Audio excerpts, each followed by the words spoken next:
মুরালি বা গজা এটা শুনলেই আমাদের কেমন যেন সেই ছোটোবেলায় হারিয়ে যেতে মন চায়, কি তাই না? আর শব্দটা শুনে তো বুঝতেই পারছেন, একদম পারফেক্ট মুরালি তৈরি করেছি শুধুমাত্র আটা দিয়ে। চলুন প্রসেসটা দেখে নিই। প্রথমে আমি এখানে কুসুম গরম পানি নিয়ে নিচ্ছি।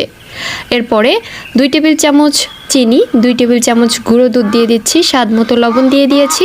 এবার আমার মনে হলো আরও 2 টেবিল চামচ পাউডার মিল্ক দিয়ে দিতে, মানে গুঁড়ো দুধ দিয়ে দিলাম। এবার একটু গুলে নেওয়ার পালা। গুলে নেওয়ার সাথে সাথে কিন্তু চিনিটাও মেল্ট হয়ে যাবে। আর এরপরে কিন্তু আপনারা এখানে আটার পরিবর্তে ময়দাটাও দিতে পারেন, কিন্তু আমি এখানে আটা দিয়ে তৈরি করছি, কারণ হাতের কাছে কিন্তু আমাদের বেশিরভাগ সময় আটাটা থাকে। তো আটাটা আমি একটু চেলে দিচ্ছি আর একটু মেপে দিচ্ছি।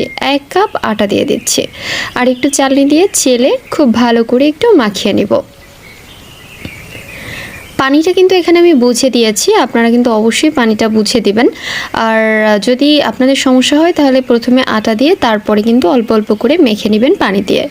আর আমি আগে থেকেই অনুমান করে দিয়ে রেখেছিলাম। এরপরে একটা বোর্ডের উপরে একটু তেল ছিটিয়ে নিচ্ছি আর তারপরে একটু হাত দিয়ে ভালো করে লেপে নিচ্ছি। এরপরে এখানে আমি একটুখানি লেচি কেটে নিচ্ছি, মানে সেই যে আটার যে একটুখানি লেচি সেটা কেটে নিয়েছি। আর দেখতেই পাচ্ছেন যে কিভাবে হাত দিয়ে এটাকে সুন্দর করে একটু স্প্রেড করে নিলাম। এরপরে একটা রুটি করে নিলাম, আর রুটিটা কিন্তু দেখতে ঠিক এরকম মোটা ছিল। এরপরে একটা নাইফের সাহায্যে খুব সুন্দর করে গজা বা মুরালির শেপ দিয়ে দিতে হবে।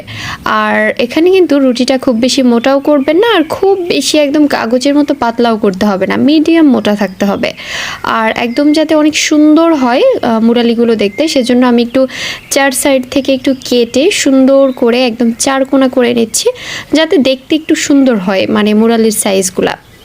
স্ক্রিনে দেখতে পাচ্ছেন আমার কিন্তু একদম রুটির 4 সাইড কাটা হয়ে গিয়েছে। এখন একটা নাইফ দিয়ে কিন্তু আমি সুন্দর করে এভাবে, মানে যে মুরালির শেপ আছে ওটা দিয়ে নিব। আমি খুব বেশি চিকনও করছি না, খুব বেশি মোটাও করছি না। আপনারা আপনাদের পছন্দ অনুযায়ী যে কোনো শেপে করতে পারেন বা কাটতে পারেন। দর্শক, এখনই বলছি, যারা এখনও আমাদের চ্যানেলটিকে সাবস্ক্রাইব করেননি প্লিজ সাবস্ক্রাইব করবেন।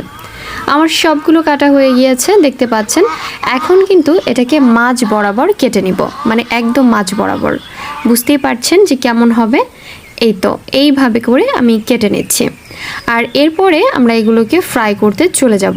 আর তার আগে একটু দেখিয়ে দিচ্ছি কীরকম হয়েছে। দেখতেই পাচ্ছেন এরকম হয়েছে। এগুলো কিন্তু ফুলে আরও ডাবল হয়ে যাবে, তাই খুব বেশি মোটা করার দরকার নেই। আর এই প্রসেসে বানালে অনেক দিন পর্যন্ত মুচমুচে থাকবে আর অনেক ফুলকো হবে। আগে থেকে চুলায় তেল বসিয়ে রেখেছিলাম, দেখতেই পাচ্ছেন তেলটা কিন্তু এখন অনেক গরম হয়ে গিয়েছে, কিন্তু চুলার আঁচটা মিডিয়াম থেকে একটু লোতে রেখেছি। তো এরপরে আমি এগুলোকে দিয়ে দিচ্ছি। আর দিয়ে দেওয়ার পরে কিন্তু দেখতে পাচ্ছেন বাবলস উঠতে শুরু করেছে, মানে তেলটা কিন্তু গরম ছিল আগে থেকেই। এবার এখানে ইচ্ছা মতো মানে অনেকগুলা মুরালি দিয়ে দিব। আর আমি কিন্তু একটা রুটি দিয়ে করে সাথে সাথে ভাজতে চলে এসেছি, জাস্ট আপনাদের দেখানোর জন্য। আপনারা চাইলে সবগুলো বেলে তারপরে কেটে তারপরে আসতে পারেন। তো আস্তে আস্তে কিন্তু এগুলো এরকম উপরের দিকে মানে ভেসে উঠতে শুরু করবে, তেলের উপরে ভাসতে শুরু করবে। তখন কিন্তু একটা ঝাঁঝরি চামচ দিয়ে খুব ভালো করে নেড়ে চেড়ে নিতে হবে। আর আমি কিন্তু দিচ্ছি আর দিচ্ছি, কারণ এখানে অনেক জায়গা আছে, অনেকগুলো তেল আছে সেজন্য। আর আপনারা কিন্তু চাইলে একটা কড়াইতে বা একবারেই কম তেলে অনেকগুলো ভেজে নিতে পারেন। তবে চুলার আঁচটা কিন্তু একটু মাঝারি থেকে লোতে রাখতে হবে, যাতে করে এগুলো পুড়ে না যায়। এভাবে লালচে করে আমি উঠিয়ে নিচ্ছি, দেখতে পাচ্ছেন কতটা লালচে হয়েছে। তো এরপরে কিন্তু শিরা তৈরির পালা। তো আগে তেল ছড়িয়ে উঠিয়ে রাখছি, এরপরে আমি বাকিগুলো ভেজে নিব এই প্রসেসেই। আর এখন চলে যাব শিরা তৈরিতে। শিরা তৈরির জন্য আমাদের লাগবে হচ্ছে চিনি, আর লাগবে হচ্ছে সামান্য পানি। এখানে আমি একটা হাঁড়ির মধ্যে ঠিক চায়ের কাপের 1 কাপ চিনি দিয়েছি। দেখেন অল্প চিনির মধ্যেও কিভাবে অনেকগুলা গজা করা যায়। আর নিয়েছি 1/2 কাপ পানি। 1 কাপ চিনির জন্য 1/2 কাপের একটু কম পানি। আর চিনিটা মেল্ট হওয়ার জন্য অপেক্ষা করছি। আর দেখতেই পাচ্ছেন আমাদের যে গজাগুলো বা মুরালিগুলো কেমন হয়েছে, মানে কতটা সুন্দর দেখাচ্ছে এগুলো দেখতে। এখন চলে যাব আমরা শিরার কাছে। শিরার প্রসেসটা হচ্ছে 1 কাপ চিনির মধ্যে, এখন কিন্তু চিনির অনেক দাম, তাই অল্প চিনির মধ্যে করার চেষ্টা করবেন, আমি যেমনটা করেছি।